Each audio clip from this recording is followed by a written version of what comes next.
কাতারের deputy prime minister, উনি আবার কাতারের ডিফেন্স মিনিস্টার এবং অন্যান্য অনেক মিনিস্ট্রি উনি হোল্ড করেন। তো ওনার সাথে মিটিংটা খুবই ইম্পর্টেন্ট এই জন্য আমরা তাদেরকে কিন্তু অনেক আগে একটা রিকোয়েস্ট করেছিলাম, সেটা হচ্ছে যে বাংলাদেশের থেকে কাতার যাতে কাতার মিলিটারিতে বাংলাদেশের থেকে যাতে ট্রুপস নেয়। তো অলরেডি আমরা তো অ্যাকসেপ্টেন্স পেয়েছি, আমরা প্রেস রিলিজ দিয়েছি যে তারা প্রায় 800 জনের মতো ট্রুপস নিবে। আমাদের চিফ অ্যাডভাইজার ওই মিটিংয়ে তাকে বললেন যে তারা যাতে আরও বেশি নেয় সামনে, এবং ওনার তরফ থেকে এক ধরনের আমি বলবো যে উনি বলেছেন যে উনি দেখবেন এটা। দেশ জুড়ে তোলপাড় ওয়ালটন ফ্রিজ কিনে আপনিও হয়ে যেতে পারেন মিলেনিয়ার, এবং এটা সিরিয়াসলি দেখবেন। আর একটা হচ্ছে যে কাতার তো অনেক ধরনের ইনভেস্টমেন্ট করে পুরো বিশ্বেই অনেক বিষয়ে। তো ওনাকে আমাদের চিফ অ্যাডভাইজার আহ্বান করলেন যে তারা যেন বাংলাদেশে, তারা অনেক ডিফেন্স ইন্ডাস্ট্রিতে ইনভেস্ট করছে, বাংলাদেশে যাতে তারা ইনভেস্ট করে বাংলাদেশে, এবং সেই জন্য আমরা বাংলাদেশ তাদেরকে কাতারকে ডেডিকেটেড একটা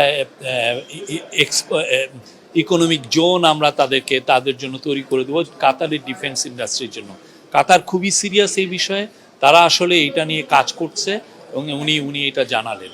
তো কাতারের সাথে যে আমাদের যে সম্পর্কটা আজকে আমরা বলতে পারি যে এটা যে আরও এগিয়ে যাচ্ছে, তার এটা একটা সাইন। আমি বলবো যে এটা খুবই ওনারা খুবই ইন্টারেস্টেড বাংলাদেশে, এবং কাতার অনেক জায়গায় ইনভেস্ট করছে, বাংলাদেশকে তারা সিরিয়াস লোকেশন হিসাবে দেখছে। আর একটা হচ্ছে এরপরে আমাদের কাতারের কমার্স মিনিস্টারের সাথে কথা হয়েছে, সেখানেও এটা একটা কাতারের কমার্স মিনিস্টার এসে ওনারা করার পরে যেটা হয়েছে যে ওনার সাথে বাংলাদেশ আর কাতারের মধ্যে কিভাবে সম্পর্ক, ট্রেড অ্যান্ড ইনভেস্টমেন্ট কোঅপারেশনটা কিভাবে বাড়ানো যায় সেই বিষয়গুলো আলাপ হয়েছে। এবং আশা করছি কাতার আপনি জানেন তো ওয়ার্ল্ডের one of the richest countries.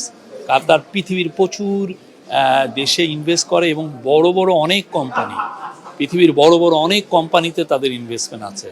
আমরা চাচ্ছি কাতারের যারা ইনভেস্টর, যারা টপ ইনভেস্টর, তারা যেন বাংলাদেশে আসে। তো ইনভেস্টররা তো শুধু বললেই তো আর আসে না, সেই জন্য অনেক ক্ষেত্রে হয় কি যে গভর্নমেন্টের এনকারেজমেন্ট লাগে। কাতারি গভর্নমেন্ট বা আমরা চায়নায় যে চাইনিজ গভর্নমেন্টের আমরা এনকারেজমেন্ট চেয়েছি যাতে চাইনিজ ইনভেস্টররা বাংলাদেশে আসে। তো প্রফেসর ইউনূস আজকে ওই কথাই বলেছেন যাতে কাতারি ইনভেস্টররা কাতারের সাথে তারা যেন বাংলাদেশে ইনভেস্ট করে, এবং কাতারের সাথে আমাদের জন্য ট্রেড অ্যান্ড অন্যান্য কোঅপারেশনগুলো যেন বৃদ্ধি পায়। কাতার চ্যারিটি আপনি জানেন যে বাংলাদেশে অনেক বছর ধরে কাতার চ্যারিটি বাংলাদেশে কাজ করছে।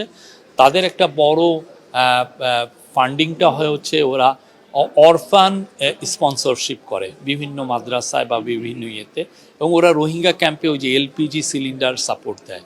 তো এটা নিয়ে কালকে প্রফেসর ইউনূসের সাথে কাতার চ্যারিটির যিনি অ্যাক্টিং চিফ, তার সাথে একটা ভালো বৈঠক হয়েছে, এবং প্রফেসর ইউনূস এখানে তাদেরকে বলেছেন তিনটা জায়গায় খুব স্পেসিফিক বলেছেন। এক হচ্ছে তারা যেন বাংলাদেশের মাদ্রাসাগুলোই যেন টেক এডুকেশনে সাপোর্ট করে।